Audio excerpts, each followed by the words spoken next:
Ara que entrem en aquesta última setmana de recollida de signatures,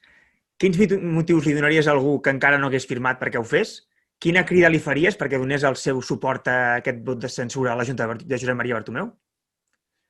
Els motius són molt senzills. És a dir, si hem arribat en aquest punt de degradació i en aquest punt de descontent amb una gent que porta 5 anys fent i desfent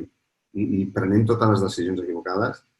quan encarem l'últim any, que a més és l'any en què hem de reformar la primera plantilla, és l'any en què hem de sanejar els comptes, a part del tema del coronavirus, perquè ja estan prou castigats, és l'any en què hem de seduir a Messi perquè a partir del 2021 es quedi, és l'any en què hem de començar a construir un nou projecte esportiu perquè és evident que no en tenim cap, és l'any en què les seccions s'han de veure reforçades perquè la bona feina que es pot haver fet ara no es pot troncar. Si aquest any totes les decisions s'orienten a protegir el patrimoni personal dels directius perquè no volen més pèrdues per no haver d'avalar ells, anirem pel pedregar. Per tant, és imprescindible que aquesta Junta no prengui més decisions perquè ja no té el Barça com a principal foc d'interès. El principal foc d'interès són els seus interessos personals.